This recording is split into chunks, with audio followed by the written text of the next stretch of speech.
और इसी बीच बड़ी खबर मिल रही है 6 राउंड की मतगणना। यहां पर रामगढ़ से इस वक्त की बड़ी खबर है। कांग्रेस के प्रत्याशी आर्यन जुबेर खान आगे चल रहे हैं, शुरुआत से ही बढ़त बनाए हुए हैं। जी हाँ, रामगढ़ कांग्रेस के पास ही ये सीट थी और आर्यन खान जुबेर खान के पुत्र यहां पर चुनाव लड़ते हुए और यहां पूरी ताकत झोंकी हुई थी कांग्रेस की तरफ से, चाहे भंवर जितेंद्र सिंह हो, टीकाराम जूली हो, संजना जाटव हो, इसके अलावा करौली के सांसद भी भजनलाल जाटव भी लगातार यहां पर लगे हुए थे मतदान को कांग्रेस के पक्ष में लाने के लिए। तो एक बड़ी बात कही जा सकती है, 2106 वोट से आगे चले, यंग है, पूरी तरह से वो बढ़त बनाए यहां पर हुए हैं। रामगढ़ एक तरह से कहें कि कांग्रेस का गढ़ अभी बना हुआ है। ये टैली में थोड़ा सहानुभूति का फैक्टर भी यहाँ पर प्लानिंग के हिसाब से तय हुआ। पहला काम ऐसा क्या है जो आप सोच रहे हो कि पहला काम तो यही करना चाहिए? नहीं, पहला तो यूं मानो कि जो पुरानी जैसे ब्रिज का काम है और शिक्षा, स्वास्थ्य, रोड जो भी है, सारी चीजें प्राथमिकता की हैं, समयबद्ध हिसाब से सभी को करेंगे। पूरा पारदर्शी सुशासन, जनता को कल्याण की योजनाएं उन तक अंतिम छोर तक पहुंचाना, ये सारे उद्देश्य है हमारे।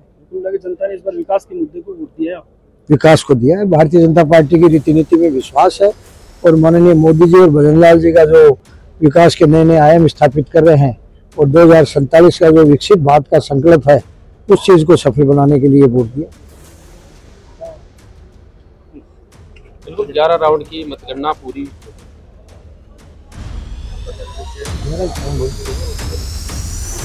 11,958 वोटों से आगे है।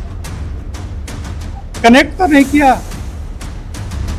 तो ये बड़ी खबर आ रही है रामगढ़ उपचुनाव को लेकर के। 6 राउंड की मतगणना के बाद यहां पर रामगढ़ में कांग्रेस आगे है। आर्यन जुबेर खान के बेटे, और ये पहला चुनाव है आर्यन का, सहानुभूति की लहर उनके साथ थी। ये 7 सीटों का ब्रेकअप आपके सामने आ रहा है। 7 सीटों की अगर बात करें तो बीजेपी इस वक्त इन 7 सीटों में 3 सीटों पर आगे है, 2 सीटों पर कांग्रेस आगे चल रही है और 2 सीटों पर बीएपी आगे चल रही है। तो जो समीकरण थे इन चुनावों से पहले वो बदलते हुए यहां पर नजर आ रहे हैं। फिलहाल की स्थिति में बीजेपी खींवसर, देवली, उनियारा और इसके अलावा झुंझुनू सीट से आगे चल रही है इन रुझानों में। रामगढ़ और दौसा वो सीट जहां पर कांग्रेस के प्रत्याशी आगे चल रहे हैं और इसके अलावा सलूंबर और चौरासी, इन दोनों ही सीटों पर बीएपी के प्रत्याशी। सलूंबर में बड़ा उलटफेर हो सकता है, जिस तरीके के रुझान रविंद्र इस वक्त हम देख पा रहे हैं। ये देखिए हेमंत, जिस तरह से भी अभी रुझान सामने आ रहे हैं, अगर ये नतीजों में तब्दील होते हैं तो सभी पार्टियों के लिए सोचने की बात होगी खींवसर में आरएलपी के लिए, सोचने की बात होगी यहां पर बीजेपी के लिए कि उन्होंने क्या गलती और चूक हुई कि उनकी जो एक सिटिंग सीट थी सलूंबर की, वो उनके हाथ से चली गई। सोचने की बात यहां कांग्रेस के लिए होगी कि 4 सीटें उनके पास थी तो 2 सीटें कैसे रह गई। सोचने की बात यहां पर बीजेपी के लिए भी होगी कि भाई 3 सीट अगर आप आ रहे, मैं इन रुझानों को कह रहा हूं कि अगर ये रुझान नतीजों में तब्दील होते हैं। आप 7 सीटों का दावा कर रहे थे, ठीक है, हर कोई दावा करता है कि हम सभी सीटें यहां पर जीतने के लिए जा रहे हैं, लेकिन 5 सीट तक की बात कही जा रही थी। 5 सीट हम जीत रहे हैं, 2 पर फाइट है। तो अगर यही रुझान नतीजों में तब्दील होते हैं तो 3 सीट एक तरह से कहें कि जो माहौल था, जो बीजेपी के लोग भरोसा जता रहे थे, तो उस लिहाज से कमी रह गई है। कृष्ण सिंह शेखावत जुड़ चुके हैं हमारे साथ। कृष्ण लाइव हैं, आप बात कर सकते हैं राजेंद्र भामू से। 8वें राउंड की मतगणना पूरी हो चुकी है। भाजपा ने बढ़त बना ली है, करीब 11,998 मतों की बढ़त बताएं। किस तरह देखते हैं, क्या जो बदलाव की लहर झुंझुनू में है? निश्चित रूप से बदलाव की लहर है झुंझुनू में। 21 साल का जो एक तरह से एक वंश परंपरा जो चल रही थी, उसको समाप्ति की ओर है। जनता ने जो जनादेश दिया है वो गोदीवाद अर्थात वंशवाद के विरुद्ध मोदीवाद को जन समर्थन दिया है।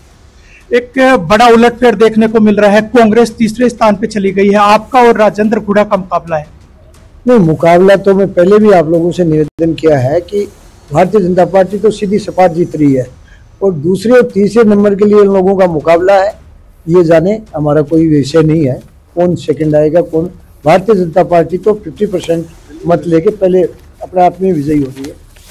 एक झुंझुनू शहर में मुस्लिम वोटर से उनकी नाराजगी खासतौर पर देखने को मिल रही है, जिसकी वजह से कांग्रेस पिछड़ी और राजेंद्र गुड़ा मुकाबले में है। नहीं, विभाजन तो हुआ है, पता नहीं है पिछड़ने का, वो तो मेरा कोई विषय नहीं है। मैं तो भारतीय जनता पार्टी के बारे में कह सकता हूँ। बबलू चौधरी के सपोर्ट के लिए धन्यवाद करेंगे। एक बबलू चौधरी ने बगावत की थी, उसके बाद वो मान गए थे, तो क्या इस चुनाव में उनका भी असर दिखा है?